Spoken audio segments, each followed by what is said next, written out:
Hey guys, happy Wednesday. I am exhausted, y'all, for real. I didn't get to film for Mental Health Mondays this week, but next week for sure. Sorry. So, anyway, I want to make this quick and brief, like 10 minutes. So, this has been a an interesting week. I think because I was probably still tired from last week. From burying my uncle to like spending 2 days out of town and 1 day in a hotel to getting right back to work that same week and just it's been tiresome. But that leads me to my point for today. I am really big on self-care, right? We have to take care of ourselves no matter how committed we are to our goals and our dreams and what we want for our lives. We have to take care of ourselves. So self-care is very important. It's the self-care that's going to create the space and the energy that you need in order to fulfill all your goals. So if you're not taking care of yourself, we, self included, then you're self-sabotaging. Think about it. If you want something so bad and you're willing to sacrifice and put in all this work, all this time and energy and focus, but by the time you achieve it, you're too sick or you're too, sick and unhealthy because you didn't do or practice self-care, then you can't even enjoy it by the time you achieve it, by the time you acquire whatever it is that you want and you've been working for. So I want to just encourage us all to, like, don't self-sabotage. Don't mess it up for yourself, because it's you. It's you. It's us that's doing it. There has to be some type of balance. Now, for example, self. I am a therapist, right? I'm a counselor. I do substance use counseling, and primarily. And so right now I work a regular job. I work 8 to 5, but I'm also preparing to produce my first feature film and working on a movie script, and that's a new field and industry for me. So anytime you're learning something new, it's exciting, yes, but it's kind of it's tiresome and challenging too, right? Because your mind is like working, well, my mind is like working on overdrive because I'm maintaining what I'm already doing, but also learning something new. And I just created the log line for my movie script, and after I finish following this, I'll be starting on my synopsis for my movie. And it's a little easier, I guess, considering the fact that I've already written my book, and that basically gives me like the foundation, the basis of what the movie is going to be about. But it also still requires a lot of work because I have to kind of pick and see which scenes do I want, or do I want to restructure the movie to be different from the book. And definitely adding more scenes in there, adding things that was not in the book. There's just so much more that goes to that. So I think balancing, like I said, working as a full-time therapist and also literally basically transitioning over into a producer and a screenwriter, that's a lot. And also being a single mom, and so it's tiresome. But it's like, how much do you want it? I want it bad enough to make sure I practice self-care so that once I'm done with all this stuff and I can receive the benefits of it, I can enjoy it. I don't want to be sick and like looking crazy because I didn't practice self-care. Like, it's not worth it. It's not worth it. So building in self-care, make sure you do that, but don't use that as an excuse to not complete your goals either, to not push forward, to not sacrifice, because sometimes it does require, I think I hurt my elbow, it hurts. It does require, maybe a couple hours of less sleep in a night, maybe a couple days a week, right? But maybe the next day you catch up on more sleep, you take a nap, or you go to bed earlier. Making sure we work out so we keep our bodies energized, making sure we're eating the right foods and drinking plenty of water and things like that. Like, I'm talking to myself, like, I'm like, You need to do better with these things, especially with everything that you have going on right now. You don't want to slow down. No, that's not the answer to it. You don't want to slow down. You want to keep going. You want to push forward, but you also want to fill your body with stuff that it needs so that it has the energy and the ability to carry through with all these different projects and goals that you have for yourself.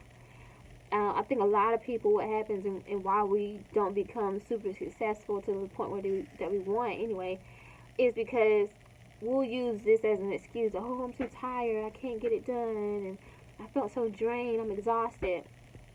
That's not an excuse. I'm sorry. Well, I'm going to speak for me. And I guess every super uber successful person that we know. That's not an excuse. If you're feeling tired and exhausted, then that means that you need to rearrange something. It doesn't mean that you stop working on that goal, or you forfeit it and say, I got too much going on in my life. You need to sit down, or we need to sit down and figure out, okay, what things do I need to cut out of my schedule? What do I need to eat and do to my body so that I am feeling more energized and so that I can take on this work? Think about bodybuilders or Olympic trainers. They push themselves to the fullest to get themselves ready for one day or like one weekend. Think about that. It's a marathon. It really is. And it's like we're going to train our bodies to get us through that marathon once it's time, while we're in it. And if we look at it that way and stay focused on the end goal and not give up and prepare for everything that's coming, stay motivated for everything that's coming, it will be worth it in the end. I truly believe that. I know that because I've seen it.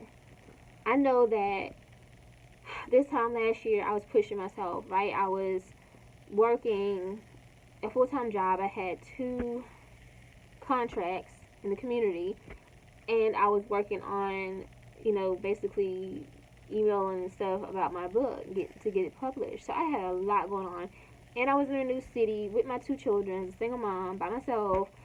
Yeah, so I know. But on the other side of that was this year. This year, I was able to publish my first book. I was able to scale down to only 1 contract in the community and work at my own schedule, on my own pace, and make like triple the money I was making, right? And do my first TV segment and get featured in all these magazines and articles. I had time to do interviews and stuff like that. So that's what's on the other side of it. If you really kind of pace yourself but not slack up or slow down, and there's a difference, and there's a way to do that. You just have to find your own balance, your own rhythm, but never use it as an excuse. So many people, oh, I'm so tired, oh, I can't do, oh, I can't go to school and work and keep my kids. Yes, you can. People do it all the time. But what do you need to do to fuel your body so that you can do that? I don't let people off the hook. I definitely don't let myself off the hook, and I don't let other people off the hook. If you're my friend, if you're anybody close to me, if you want to be in my circle, that's what you're gonna get. You're gonna get pushed to the limit. Like, I'm not gonna let you. And if you do, then we really can't be that cool. I'm just being honest. If you're not like motivated, ambitious, driven, willing to go the extra mile and like really, really grind it out, I can't have you around, because that will, to me, it scares me. I'm gonna be honest. The reason why I don't like people like that around me is because it scares me, because that kind of energy is contagious.